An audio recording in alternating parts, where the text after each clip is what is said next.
இன்றைய புனிதர். இயேசுவில் எனக்கு பிரியமான சகோதர சகோதரிகளே, இன்று நம் அன்னையாம் திரு அவையானது புனித செசிலியா பாடகர் குழுவின் பாதுகாவலி இவருடைய விழாவை கொண்டாடுகிறது.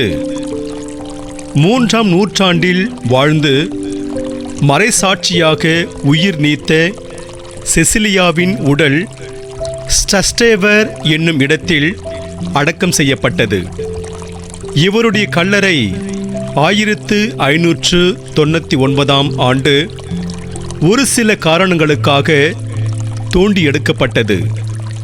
அப்போது சைப்ரஸ் என்னும் மரத்தால் செய்யப்பட்ட பெட்டியில் வைத்து அவரது உடல் அடக்கம் செய்யப்பட்டிருந்தது தெரிய வந்தது.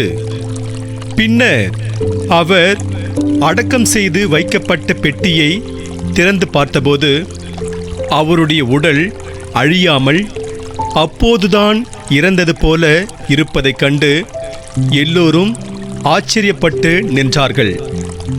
செசிலியா தன்னுடைய பாக்களால் இறைவனுக்கு மகிமை செலுத்தினாள். இறைவனும் செசிலியாவின் உடலை அழியாமல் காத்து மகிமைப்படுத்தினார் என்று அனைவரும் அவரை வாயார புகழ்ந்து கொண்டே சென்றார்கள்.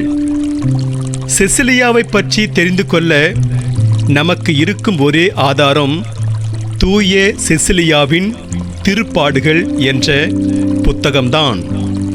இதில் செசிலியா 3ஆம் நூற்றாண்டை சார்ந்தவர் என்றும் ரோமையை ஆண்ட அலெக்சாண்டர் என்ற மன்னனின் ஆட்சி காலத்தில் மறைசாட்சியாக கொல்லப்பட்டார் என்றும் சொல்லப்படுகிறது. செசிலியா குழந்தை பருவத்திலிருந்தே தூய மாசற்ற வாழ்க்கையை வாழ்ந்து வந்தாள். தன்னுடைய கன்னிமை முழுவதையும் ஆண்டவருக்காக ஒப்பு கொடுத்து வந்தார். இத்தகைய தருணத்தில்தான் இவருடைய பெற்றோர் இவருடைய விருப்பம் இல்லாமலே இவரை வலேரியான் என்ற இளைஞனுக்கு மணமுடித்து கொடுத்தார்கள்.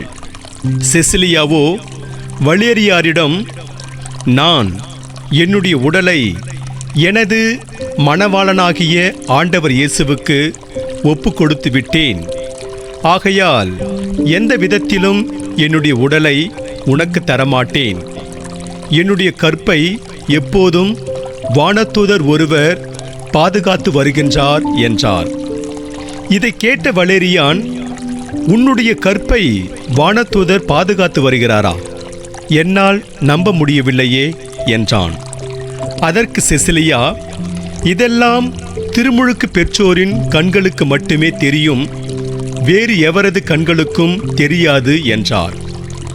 உடனே வலேரியான் ஹர்பன் என்ற திருத்தந்தையிடம் சென்று திருமுழுக்கு பெற்று வந்தான். அவன் வீட்டிற்கு திரும்பி வந்தபோது செசிலியா தன்னுடைய அறையில் ஜெபித்துக் கொண்டிருந்தார். அப்போது அவன் கண்ட காட்சி அவனை மெய்சிலிர்க்க வைத்தது. செசிலியா சொன்னது போல அவருக்கு பக்கத்தில் வானதூதர் நின்று கொண்டிருந்தார். இந்த நிகழ்ச்சிக்கு பிறகு வலேரியான் இறைவன் மீது முழுமையாக நம்பிக்கை கொண்டு வாழத் தொடங்கினான். அவனுடைய சகோதரனாகிய திபர்தியுஸ் என்பவனும் ஆண்டவர் மீது நம்பிக்கை கொள்ள தொடங்கினான். இச்செய்தி எப்படியோ ரோமை ஆளுநராகிய அல்மாக்கியூஸ் என்பவனுக்கு தெரிந்தது. அவன் மேக்சிமஸ் என்ற தன்னுடைய படை தளபதியிடம் சொல்லி வலேரியானையும் திபர்தியஸையும் கைது செய்து கொலை செய்ய சொன்னான். அதன்படியே அவர்கள் இருவரும் தலை வெட்டப்பட்டு கொலை செய்யப்பட்டார்கள். சில நாட்களுக்கு பிறகு அல்மாக்கியூஸ் என்ற அந்த ஆளுநன் செசிலியாவிடம் கிறிஸ்துவை மறுதலிக்க சொன்னான். ஆனால் செசிலியாவோ, நான் ஒருபோதும் கிறிஸ்துவை மறுதலிக்க மாட்டேன் என்று சொல்லி தன்னுடைய நம்பிக்கையில் மிக உறுதியாக இருந்தார். இதை பார்த்து சினம் கொண்ட ஆளுநன் தன்னுடைய படைவீரர் ஒருவனை அழைத்து அவரை கொன்று போட சொன்னான். படைவீரனோ செசிலியாவின் கழுத்தில் வாளை இறக்கினான். அப்போது செசிலியாவின் உடலிலிருந்து இரத்தம் வெளியேறியதே ஒழிய அவருடைய உயிர் அவரை விட்டு போகவில்லை. அந்த நேரத்திலும் அவர் தன்னுடைய இனிமை மிகு பாக்கலால் இறைவனை புகழ்ந்து கொண்டே இருந்தார்.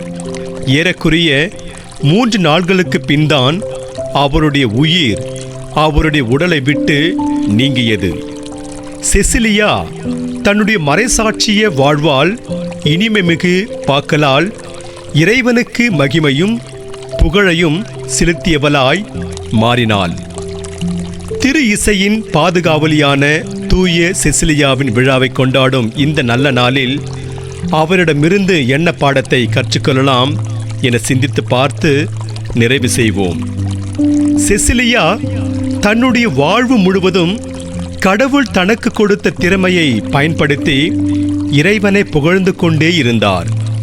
அதன் வழியாக அவருக்கு பெருமை சேர்த்தார். அவருடைய விழாவை கொண்டாடும் நாம் அவரைப் போல கடவுள் நமக்கு கொடுத்திருக்கும் திறமைகளால் கடவுளை புகழ்கின்றோமா என சிந்தித்து பார்க்க வேண்டும். திருப்பாடல் 9:11 வாசிக்கிறோம்.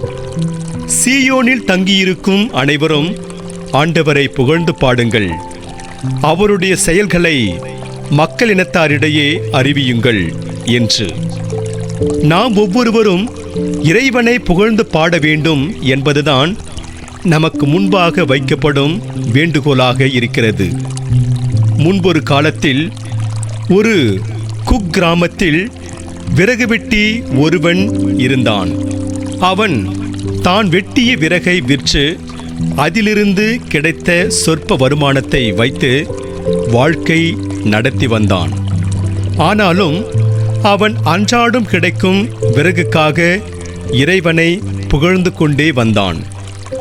இறைவன் தனக்கு அன்றாடம் தரும் உணவிற்காக, உடைக்காக, உறைவிடத்திற்காக இறைவனை புகழ்ந்து வந்தான்.